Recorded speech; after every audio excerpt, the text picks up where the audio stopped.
Full disclosure, because if I don't say this, I'm certain someone somewhere would try to bring it up to discredit this video. I am not, nor have I ever been, an employee of Second & Charles or its parent company, nor do I have any personal friends or family members who work or have worked there. Okay, let's go.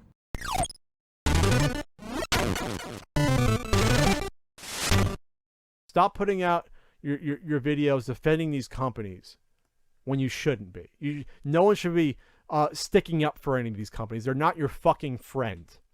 I wasn't going to make a video on this topic, but Pat the NES Punk's recent third video bashing Second & Charles and, I'm just speculating here, casually mentioning my 2NC surprise freebies video from last December has prompted me to make this, I guess you could call it, response video. Keep in mind, the only reason I'm assuming Pat's reference to a YouTube channel who made a video defending 2NC is about IWALVG is simply because there aren't really any other videos on YouTube about Second & Charles getting rid of unwanted items. And after his initial video on the topic, I did tweet him my surprise freebies video directly.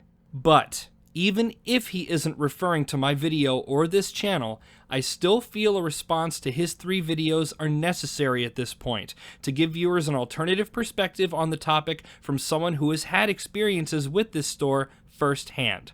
Basically, Pat has now made 3 videos bashing 2NC, a store he says he's never set foot in, and of which the only info he has comes from random people messaging him online, talking about their business practices. First, he made an incredibly misinformed video about their policies regarding the free bins and how they dispose of unwanted items. Not unwanted by the store, mind you, unwanted by the people who brought them in, which I'll get into in a minute. Then a follow-up was made after talking to an employee from 2NC Corporate, their social media person. And now a third video about how they sell reproduction carts, and recently one was purchased that turned out to be legit. First things first. When I said unwanted items earlier, I meant by the customer. When you bring items into 2NC, if they say, hey, we can't take this for some reason, then it is up to the customer to decide whether or not they want to take their items back home, put them out in the free bin, or just trash them. So once 2NC says we can't take this, the fate of that item or items rests solely in the hands of the customer who brought them in. Now, in this most recent video of Pat's, someone emailed him to say a 2NC employee offered to take items to the free bin, and the customer said yes. Pat then bashes the store. But why not the customer? It was their decision to not take the items to the free bin themselves. For you guys out there that have your own YouTube channels or are tweeting at me about, oh, well, my Second & Charles is great, I like the people there. Are you listening to some of these experiences? Are these all made up? Do you see now the trouble? I'm not sure why you're shilling for a corporation that doesn't give a shit about this stuff nearly as much as we do, especially me. Trust me, I'm fully aware that any corporation doesn't care about me, and I've had some bad times with 2NC, especially with some lowball trade offers, of which I just asked to take my items back, which was no hassle whatsoever. This video isn't a defense. This is me, someone who actually shops at this store on a regular basis, clearing up some blatant misinformation and offering a legitimate perspective. To give a perfect example of a store that treats retro gaming much worse, we can look directly at our favorite wasteful shit shop, GameStop. When it comes to throwing away games, or not fully testing if a game works or if it's a real copy, GameStop has no excuse. They specialize in games, and are supposed to send items to warehouses and testing centers. So when they screw up, there is absolutely zero excuse. Second & Charles, however, they've got roughly 3 to 4 people behind the trade-in counter at any given time, processing and checking thousands of items every day. And they're not just games. Toys and collectibles, books, comics, records, CDs, musical instruments, none of these items go to a warehouse or a testing center. I can tell you right now that if either you or I or even Pat were working behind the trade counter for a week, with trades coming in at that high of a volume and in such wide variety, it is a guarantee that we'd screw up something. Maybe we'd price a comic too high because we missed that a page was missing inside. Maybe we'd accidentally accept a 2 CD set with only 1 CD, or take in a DVD with an extremely well-printed homemade case. And maybe, just maybe, we'd mistake an extremely rare game for a repro because we'd think, who the hell would trade in a real one?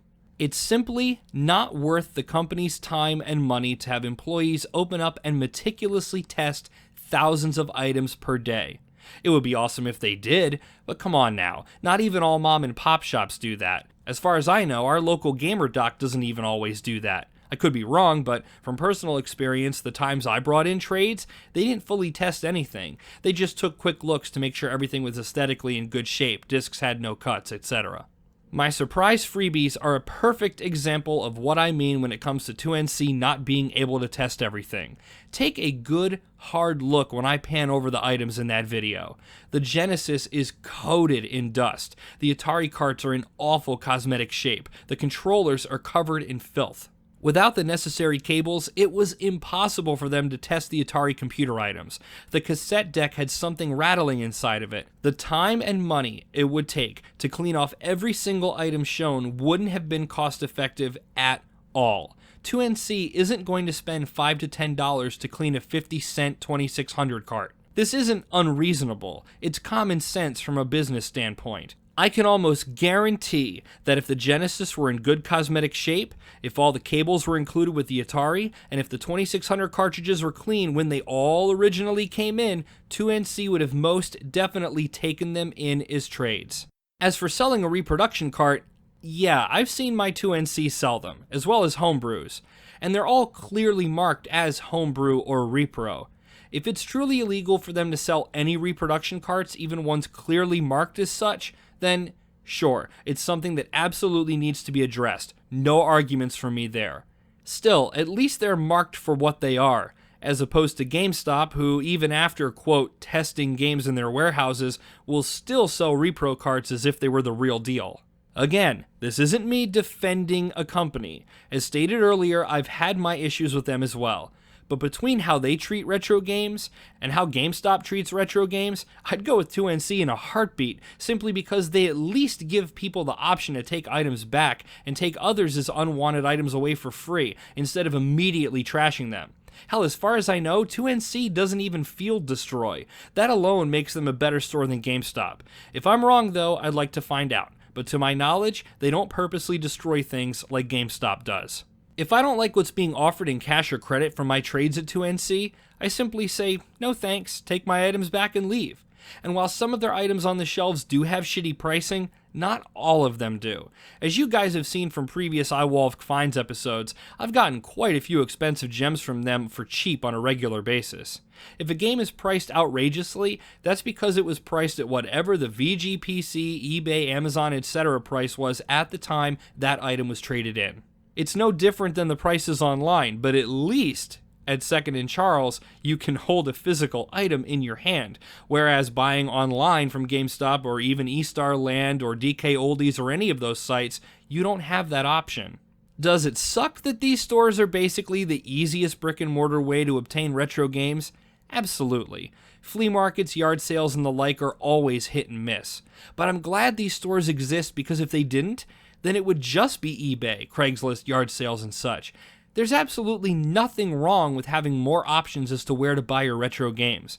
I think we can all agree that having something like eBay be the sole place to buy these games would be terrible. I mean, can't we at least be grateful that there's a shop dealing in retro games that is offering up unwanted items for free? GameStop certainly isn't doing that. They just field destroy their undesirable inventory. Hell, our semi-local mom-and-pop retro store would sell their broken or unwanted items in a 50-cent bin, and they don't even do that anymore.